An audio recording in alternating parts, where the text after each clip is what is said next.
This is CJ Baker, and this is an epic soundtrack of a mundane existence. So it's been a while since I posted a video, and initially I did have a few videos that I planned on recording, but unfortunately I've been sick for a bit, and I didn't think anyone wanted to watch me hack up a lung on camera. Or maybe you do, maybe it would actually get more views. So this particular video, this is in connection with a video that I recorded earlier where I recorded my response to the Rolling Stone list of the top 100 protest songs of all time. So I decided to take it one step further and I compiled my own list of the 100 best protest songs. So just for this video isn't way too long, I decided to focus on the top 25. But like I said, you can check out the full list of 100 songs on the website. So ongoing history of protestsongs.com.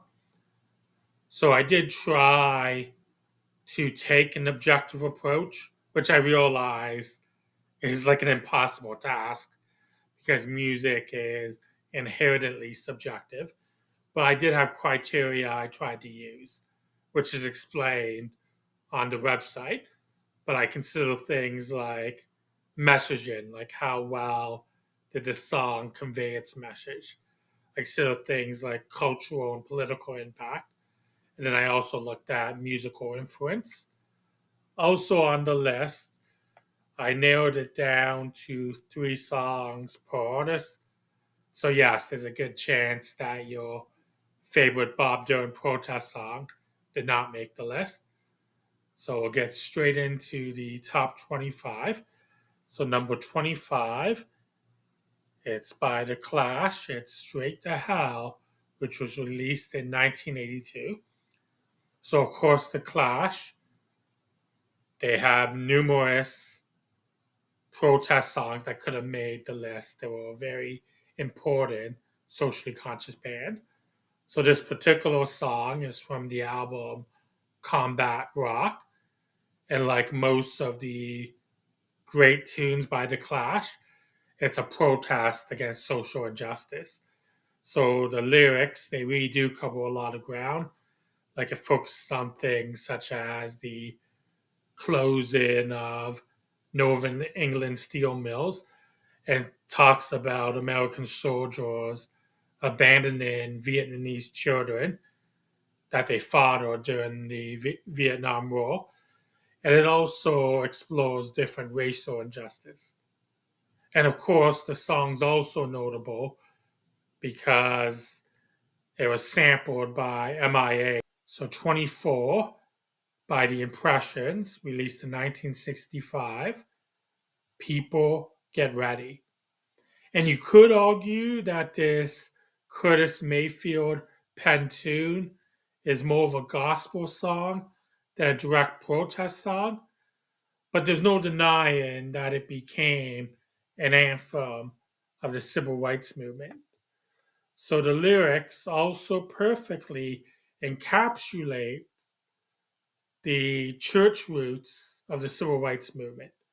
And it's good to note because gospel music is actually very important in the historical development of protest music.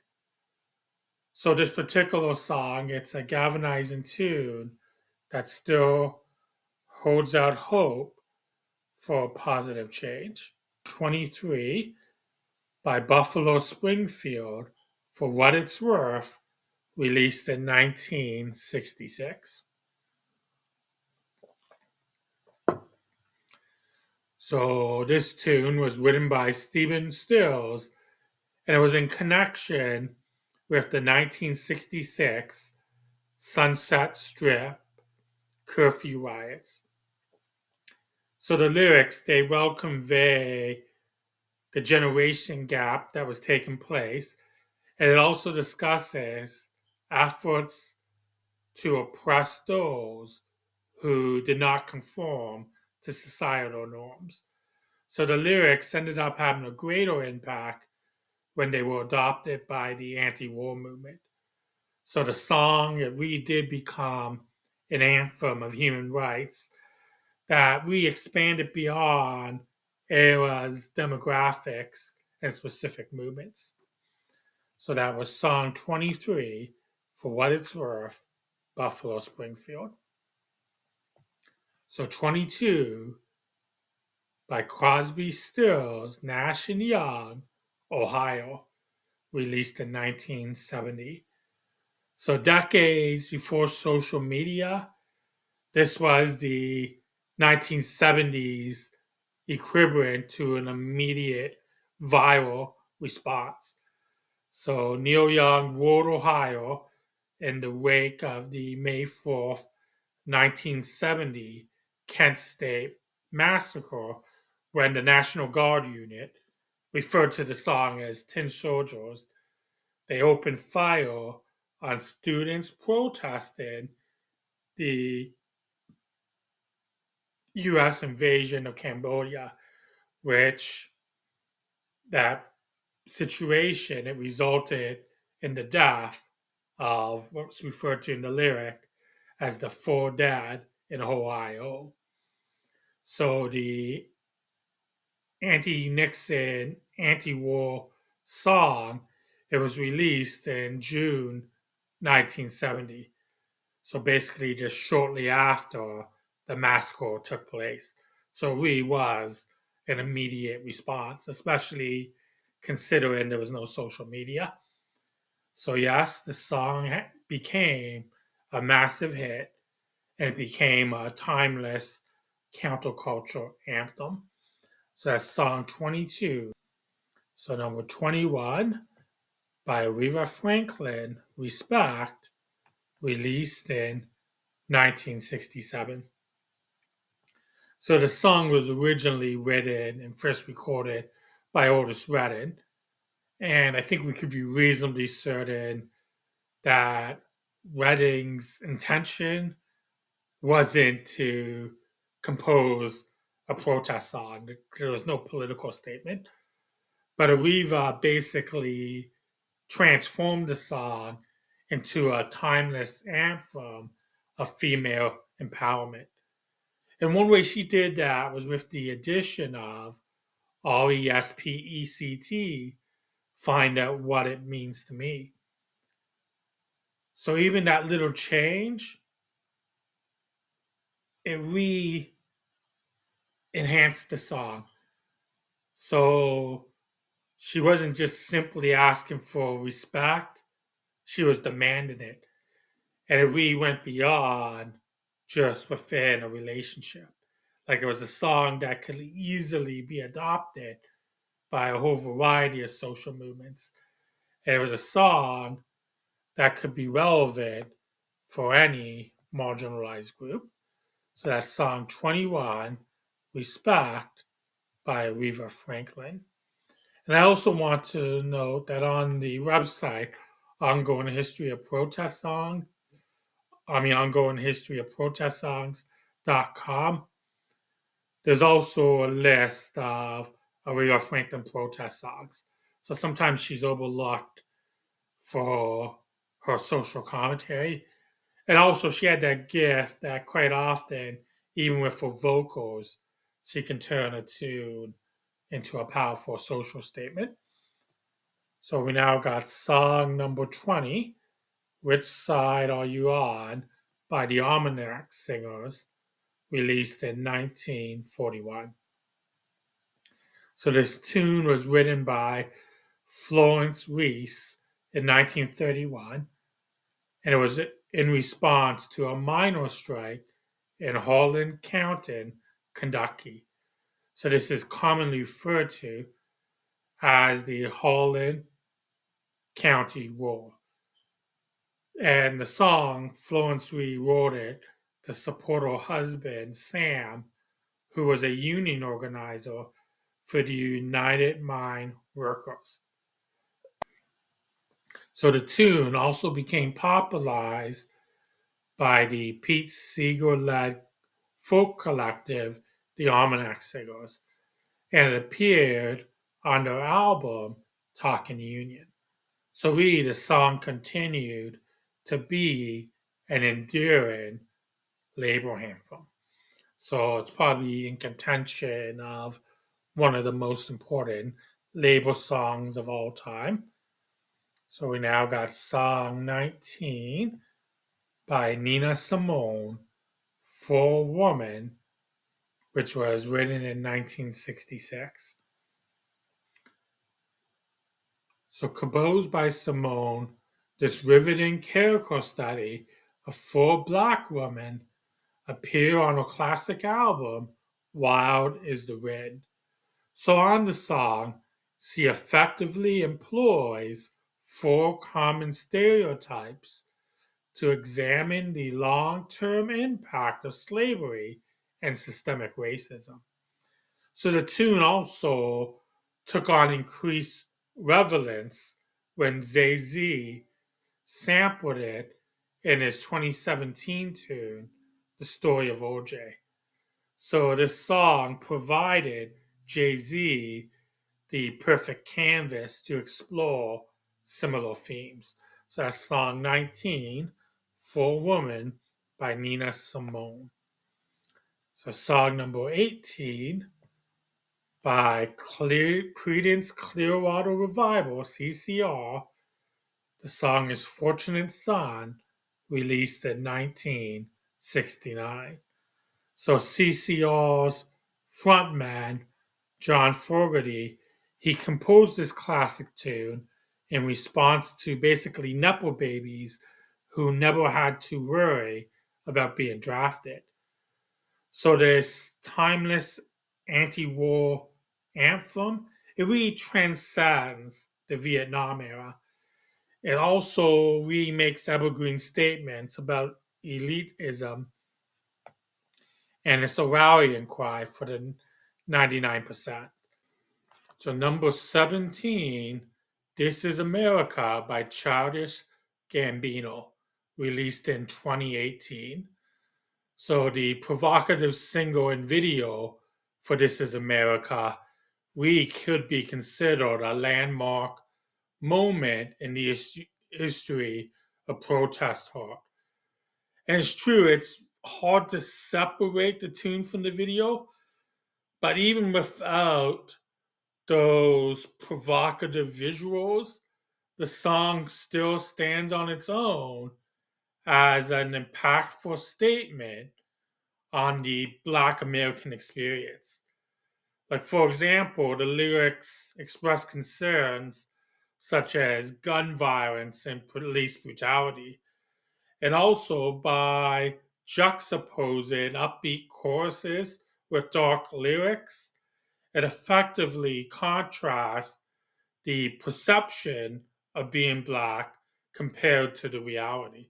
And then once again, of course, the video is phenomenal, and there's a lot of imagery that you can really delve into and examine. But yeah, even in the song, it's a powerful protest tune. So we'll go to number 16, Only a Pawn in the Game by Bob Dylan, released in 1964. So I already mentioned there's only going to be 3 songs per artist. So Bob Dylan actually already had another song on the top 100. So if you want to find out which song and where it's ranked, you can check out the list on ongoing history of protest songs.com. So yeah, another cheap plug.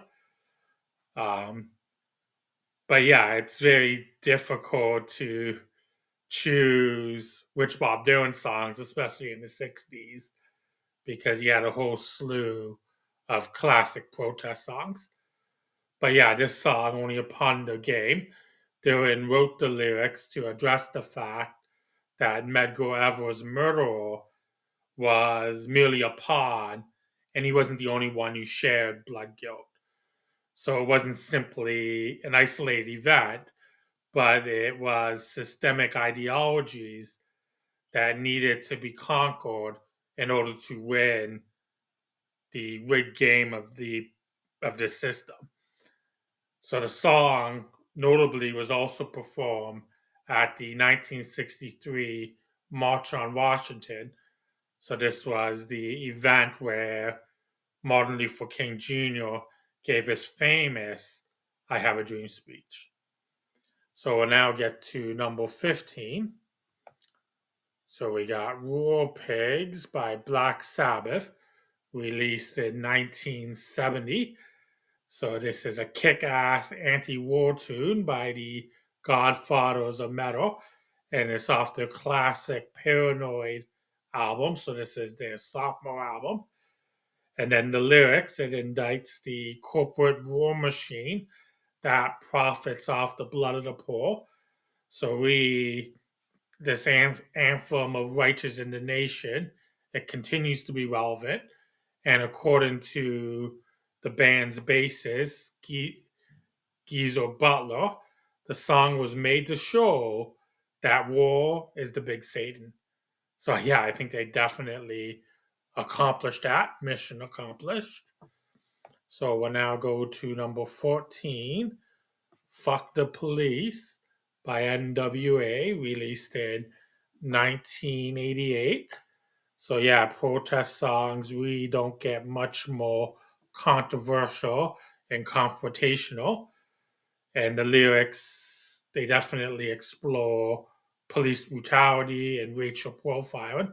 So the song even took on continue residence, resist, continue relevance. So I think that'd be the right word to use. But the song really took on continue relevance decades later with the Black Lives Matter movement.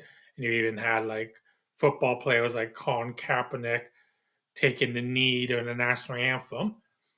So really, this song, it expressed frustration over those systemic issues.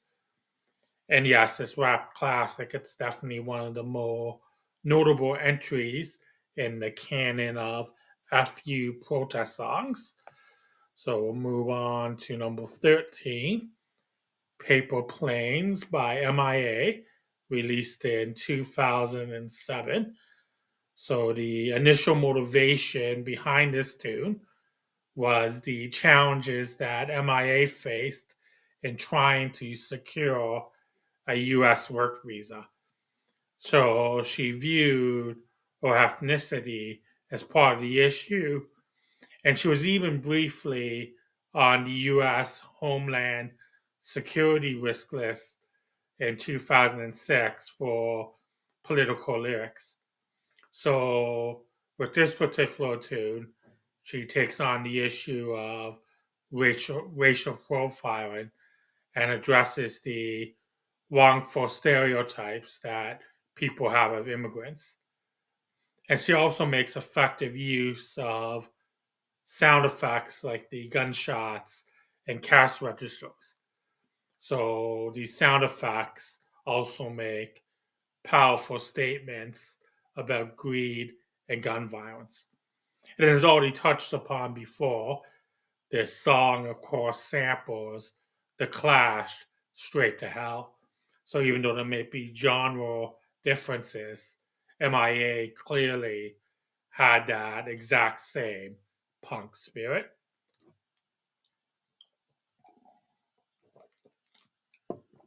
So number 12, All Right by Kendrick Lamar, released in 2015. So this is one of the standout. I wouldn't say it is the standout, but obviously the entire album's classic. But this is from To Pimp a Butterfly, which became a modern day anthem due to its link to the Black Lives Matter movement.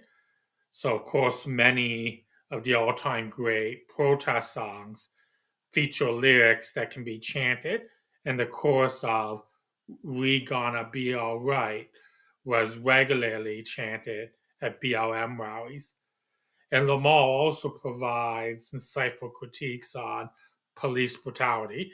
Like we got the lyric, we hate po, want to kill us dead in the street for sure.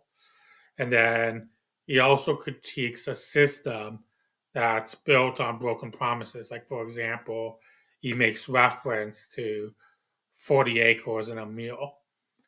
So the song, it really does balance out a hope for change with a sense of realism. So it's kind of the natural evolution of the socially conscious soul songs of the 60s and 70s. So definitely a powerful socially conscious anthem. So we got number 11. And thinking of the evolution of, this is definitely a song and artist that had an impact on Kendrick Lamar. So number 11, The Revolution Will Not Be Televised by Gil Scott Heron. So originally it appeared as a stripped down version on Scott Heron's 1970 live album, Small Talk at 125th and Lenox. But the more well known full band version of this portal rap classic appeared on his classic 1971 debut studio album, Pieces of Man. So the tune was based on a slogan of the Black Power movement, and it was also in response to the Last Poets 1970 spoken word classic, When the Revolution Comes. So the lyrics we express the media's failure to cover real world issues and true change. Um, and it highlights that lasting change is only going to happen when the media isn't covering it. So some of the references may be dated, but really the sentiments are timeless. So we're now going to get into our top 10. So number 10, We Shall Overcome, Pete Seeger, 1947. So like many traditional folk songs, there is some debate over its lineage, but it is widely believed that it's at least partially based on the 1901 gospel song, I'll Overcome Someday by Reverend Charles Abbott Tinley. But Peter Seeger is often cited as the one who is really the most responsible for the modern arrangement. And that includes renaming the song We Shall Overcome. So Seeger played an important role of popularizing the tune. But the song also became widely associated with Joan Baez, who led the crowd of approximately 300,000 people in a sing along during the March on Washington on August 28th, 1963.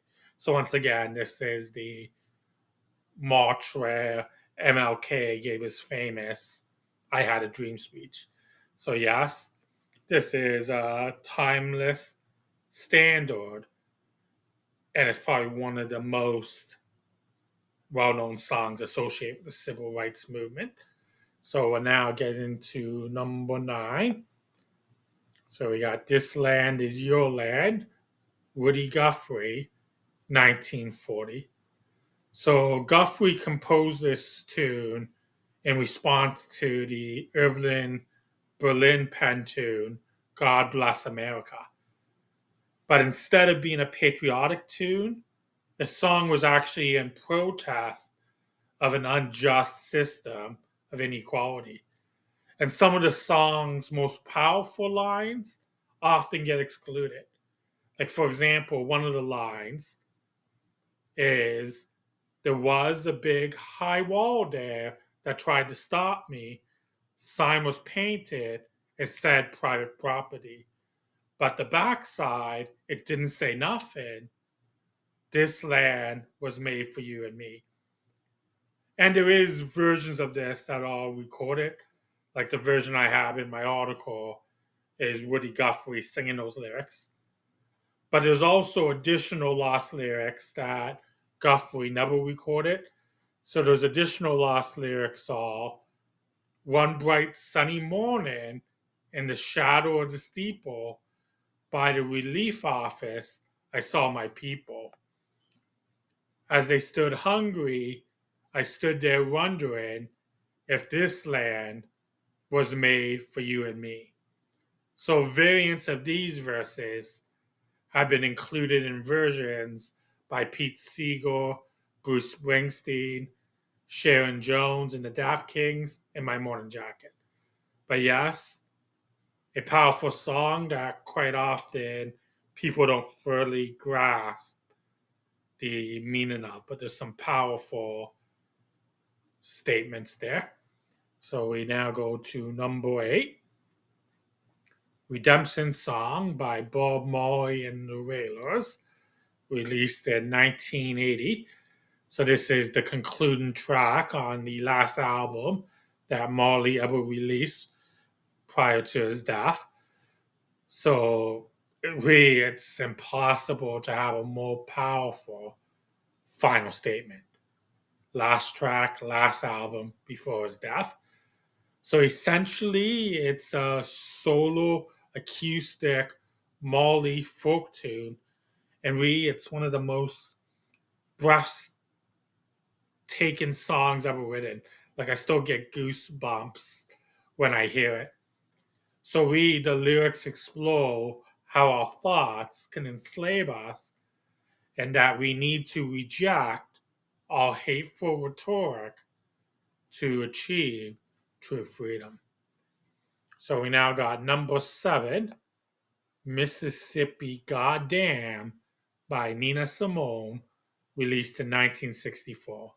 So this was Simone's response to the murder of Medgar Evers in Mississippi, and it was also a response to the bombing of the 16th Street Baptist Church in Birmingham, Alabama on September 15th, 1963. So this song could very well be Simone's most direct protest tune. And it was the beginning of her becoming more political for music. So it appeared on her classic live album, Nina Simone in Concert, and it was also released as a single, but it was banned in most of the South because of the potentially sensitive subject matter. Because, racists don't like to be told that they're racist. But the tune did become a notable civil rights anthem. And on March 24th, 1965, Simone performed the song in front of 10,000 people towards the conclusion of the Selma to Montgomery marches. So we'll now get into song number 6. So we got Blown in the Wind by Bob Dylan, released on 1963. So as already mentioned, it was really tough limiting the list to 3 Bob Dylan songs. And it's really difficult to come down to a consensus pick. But I basically chose this one because you could argue that this is the most enduring standard that he's written. And it also happens to be his most covered song. And it's also good to note, and we'll get into this in a few moments as well. The song also inspired Sam Cooke to write A Change Is Gonna Come. So right there, that's a pretty significant legacy. So we'll now get into song number 5, Killing in the Name by Rage Against the Machine, released in 1992. So yeah, you'd be hard pressed to find a band that's as explicitly political as Rage. And if you did, they probably didn't infiltrate the mainstream consciousness the way that Rage did. So this song specifically protested racist cops. Like you have the lyrics, some of those who work forces are the same that burn crosses. So it was released 6 months after the 1992 LA riots. And really, the song could be viewed as the band's mission statement. Like you have the line, fuck you, I won't do what you tell me. So that basically sums up the song in a nutshell. The perfect encapsulation of how people feel when they're confronted with injustice. So, yes, sometimes when you're faced with injustice, the best response is that wholehearted fuck you. So, yes, in the canon of FU protest songs, this is by far the best of them. So, we'll now get into number 4. So, What's Going On by Marvin Gaye, released in 1971.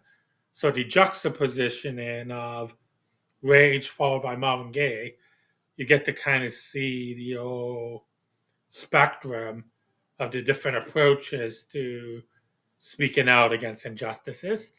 So, this is the title track from the classic album of the same name. And this is basically one of the most yearning protest songs ever written.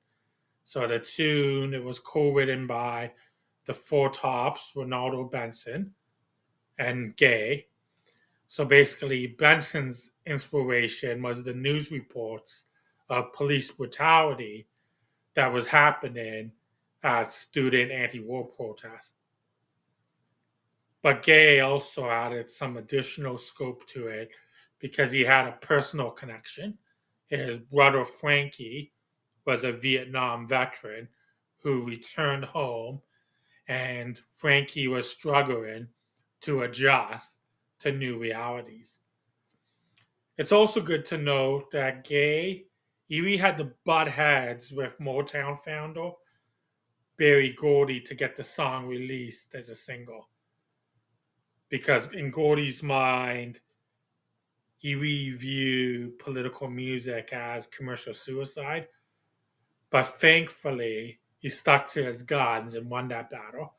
And of course, it's a timeless classic that continues to be relevant.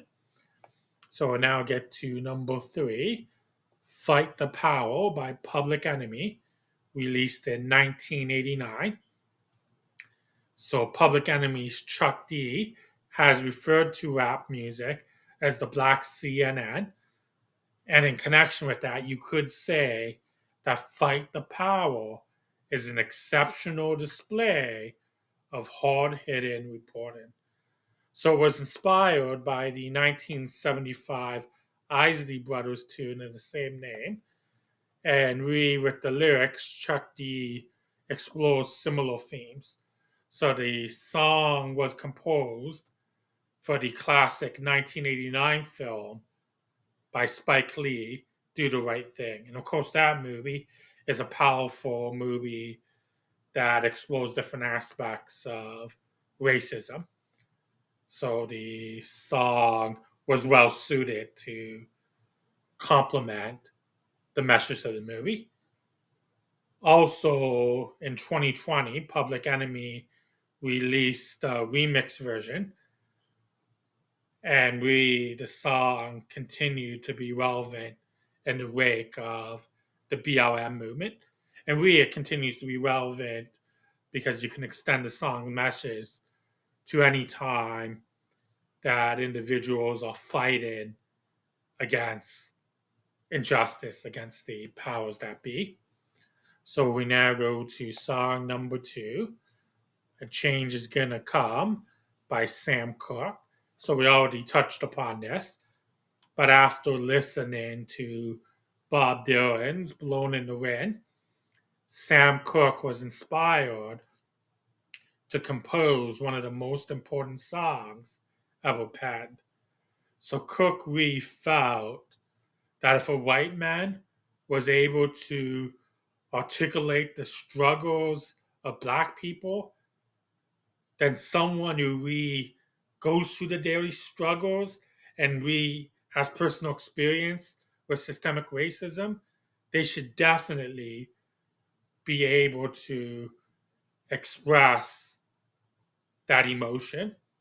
So Lee Cook tapped into his own experience of dealing with racism, but he also returned to his gospel roots.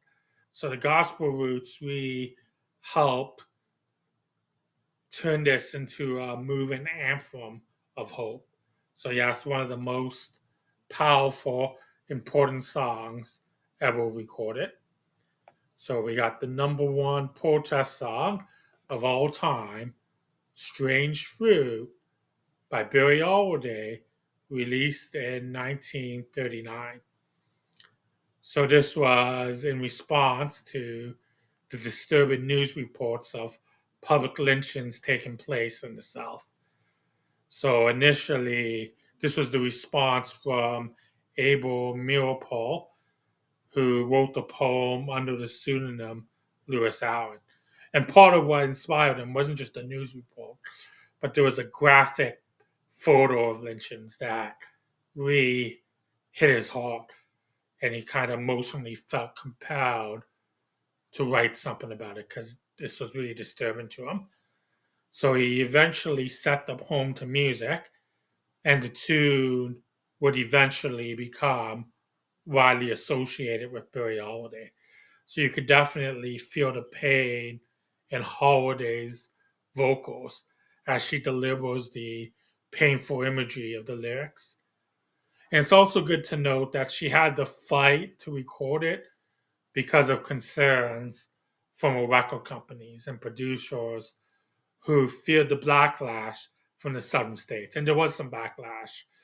And she was even basically the FBI were putting her on watch because of it. But because she fought for convictions, this anti lynching anthem, it became one of the biggest hits and one of the most important songs. I would even argue it is the most important song, but obviously it's arguable. But I'll just say it. It's the most important song and definitely most important protest song ever recorded. So number one, Strange Fruit, Billie Holiday. So that concludes the list of the top 25 protest songs. And as already mentioned, this is part of a bigger list. So you can check out the full list of the top 100 protest songs at ongoinghistoryofprotestsongs.com. And also, I mentioned that this was partly in response to the Rolling Stones list of the 100 best protest songs. And you can also check out the video that I previously recorded that was my response to that list. So, what did you think of the list? Any favorite protest songs that were excluded? Feel free to protest the list in your comments. And as already mentioned, you can check out more information on protest songs. So, both from a historical perspective and even from a perspective of the fact that protest music's not dead, it's still being recorded. So, you can check that out at the website. Once again, the final shameless plug, ongoing history of protest songs.com. So thanks for watching and please stay safe.